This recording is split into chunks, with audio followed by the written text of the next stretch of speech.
In this video, an update on the new cycle trail for the west coast of Scotland that I'm trying to create. I'll give you a quick tour of my new Ferry all-road bike and a 2-day ride down Ardnamurchan and the Isle of Mull, because there's a couple of things I need to check before I finalise the route.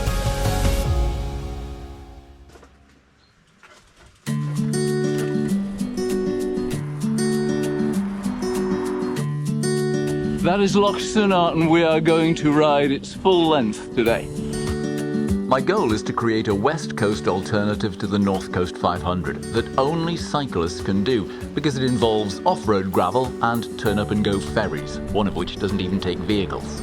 It'll start in Fort William, and there'll be 3 versions of it. You'll be able to do a good weekend with really good riding, up to 7 days, or you'll be able to take the whole thing into one loop that you could do in, I don't know, 10 days to 2 weeks, depending on how fast you travel. This is the general shape of the overall route, but the devil is in the detail, and that is what is in this video, checking some of those details. So I don't yet have the GPX file available to download, sorry. I have, however, got the name. Thank you very much. In the end, I decided it should be to do what it says on the tin. The name should describe it. So it's going to be the West Coast Cycle Trail. And this is the sort of detail about the trail I'm collecting today. I was heading into Salin and had to turn round because I just spotted the hotel had opened a cafe. I knew there was also coffee at the Salin Jetty shop, but mine was rather unpleasant and I threw it away. I'm going to write a set of notes that accompany this, that people can download and find out more about the trail. And it's information like that that I'm trying to collect today, as well as other bits and bobs. For most people, this will be days 2 and 3, from Strontian to Ardnamurchan Point, and then onto the Isle of Mull by ferry. Tomorrow I've lots of off-road to check out a route I have to change, then cycle the long gravel track to get the ferry back to the mainland and home. I know this is road, but blooming heck, what a road! We're swooping and dipping through the remains of one of Scotland's last rainforests. And it is absolutely superb. I mean, look at that! Whoa!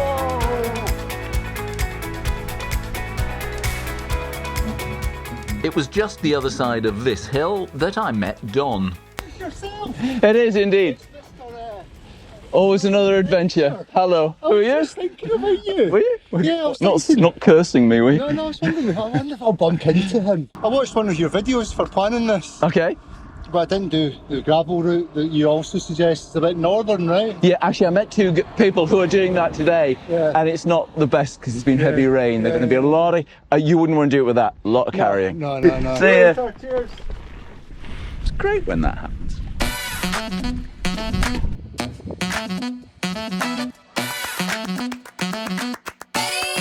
Let's go! There are few climbs anywhere that can beat this, with views down to the Bay of Strangers, Camas na Gall. And over there is Mull. The gradient is fine, and it leads to a swooping descent into the last village of the Ardnamurchan Peninsula, Kilhone. Now the ferry that I need to Mull is just down there, and there's one in 2 hours and 5 minutes. So I'm going to crack on to the lighthouse because it's not far, but actually it's going to take me all of that time for this out and back. But you're probably thinking, 6 miles, 12-mile round trip, he's got 2 hours. What's he talking about? You'll easily make that. Well, this road is really quite hilly. In hindsight, it would have been a good idea to drop my luggage in the churchyard back in Kilhone. It would have been safe tucked behind a wall. And this would have been easier. I wonder if it only recognises vehicles. Don't want to jump it because it's very narrow. Trying to work out if this recognises bikes. It does, yeah. All right, I'll wait. Yeah, for years those lights didn't work and everybody just took their chances. Now though, it's worth doing. And it's a hell of a place. It feels like the edge. Ardnamurchan Point and its lighthouse are known as the most westerly point of the British mainland. But if we're being really pedantic, this is not the most westerly point on the British mainland. That over there is. It's just that bit further west. It really is very easy just to decide to miss that out. And I can understand if that's what you want to do.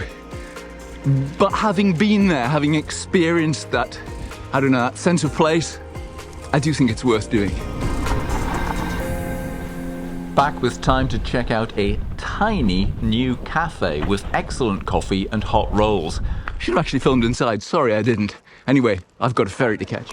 Although we were chatting so much in there, I'm going to have to sprint to make my ferry. Those 2 hours have just disappeared. So as well as a good ride today, I've learned 3 things pertinent to the trail. The first is the Salon Inn now is a cafe during the day. The second is the Ardnamurchan bunkhouse doesn't seem to be open anymore, and I'm told the people have left. And thirdly, the Wheelhouse is an excellent new tiny little takeaway cafe in Culhone. I'm keen to find out what the youth hostel in Tobermory is like. I've often seen it on the front there. I wonder what it's like inside. The colours of Tobermory are recognisable around the world, and the youth hostel is in the heart of it, but of course it doesn't open until 5 p.m. Inside it's comfortable, the dormitories are quite small, and the facilities rather quirky, the way they're squeezed into this old property. But excellent fish and chips are close at hand, and it's easy to bring them back if you can't be bothered to cook. And there's a range of pubs and hotels for a drink. It's a real tourist town. Yesterday was meant to be the good day. It looks like today is going to be a good day too. The light was secure here last night, but the only problem with it being outside was obviously it got wet when it rained.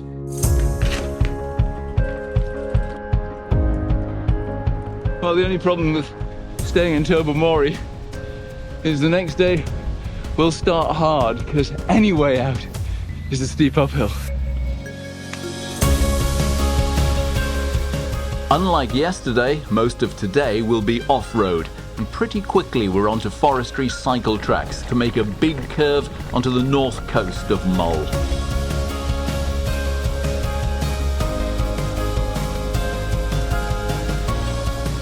The main objective today is to check out a bit of route that when I first rode this, well, it was a bit sketchy.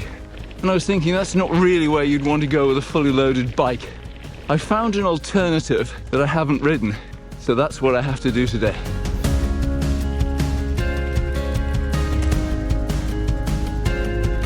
Really are fantastic views from here on the north coast of Mull. Right over to Ardnamurchan, you can see Culhone, where I had that coffee yesterday. Can't quite see the lighthouse yet. And that is where we're going for morning coffee. That is Glengorm Castle.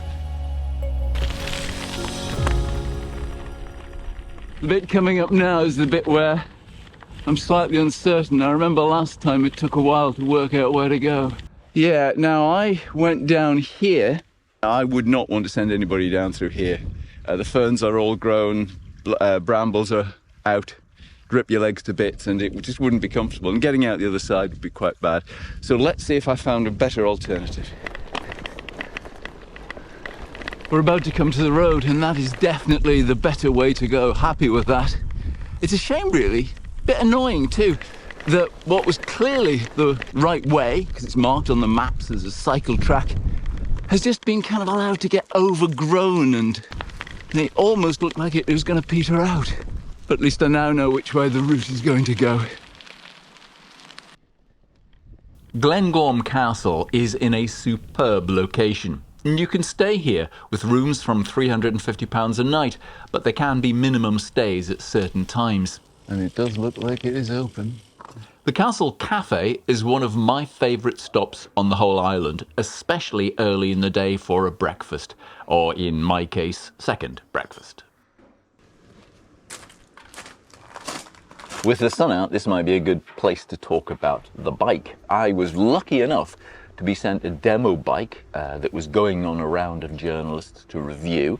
I really did enjoy it, and so I bought one of those bikes. It took me a year before I had enough money. On there I've got the new SRAM road axis. I should have paid more attention to the gearing, because it's great like that on the road, but the moment I start adding luggage and going off-road, I just need more gears. I'm too old for it. They do make a bigger cassette, which is the only way I can go. I can't change the front chain rings. That said, I'm very happy with the bike, and I really enjoy riding it. Before we get into the high ground, let me show you something that fascinates me every time I come here, and it is this. These are all scallop shells.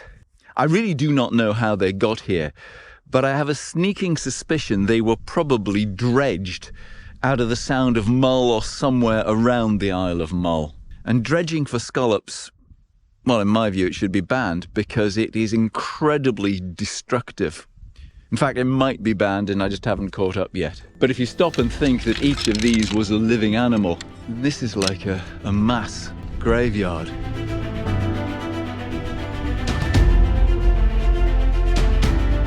There's now 13 miles of rideable off-road. Just taking a quick pause at this point to say thank you very much to the production crew and adventure crew members who support my channel. If you'd like to know more about that, then click the join button below any video and I will pop up and tell you more.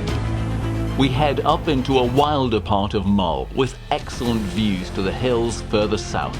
A couple of signs there showing that we are actually on a cycle trail. And that's the point. I'm just linking together great rideable gravel, which keeps vehicles away from this trail. This is the one that goes down the east side of Loch Freesa. I'm on an all-road bike, not a gravel bike, and the tyres are just 35mm, yet they cope well with all today's riding.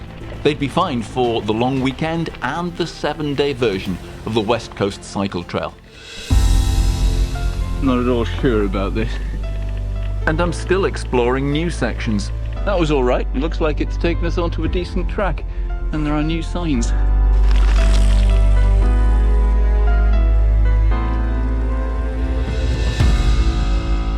I've already ridden the next section of trail in this video. The route follows the road to Craignure and takes a ferry to Oban, where most people will end day 3. You can then take a train back home if you're just riding the long weekend version. I'm about to get on this ferry and then ride the 22 miles on the other side to reach home. But this is not on my trail. I'm gonna say goodbye here. If you've enjoyed it, give me a thumbs up and stay subscribed, please, and you'll get updates on the West Coast Cycle Trail. Thanks for watching. Bye. Okay.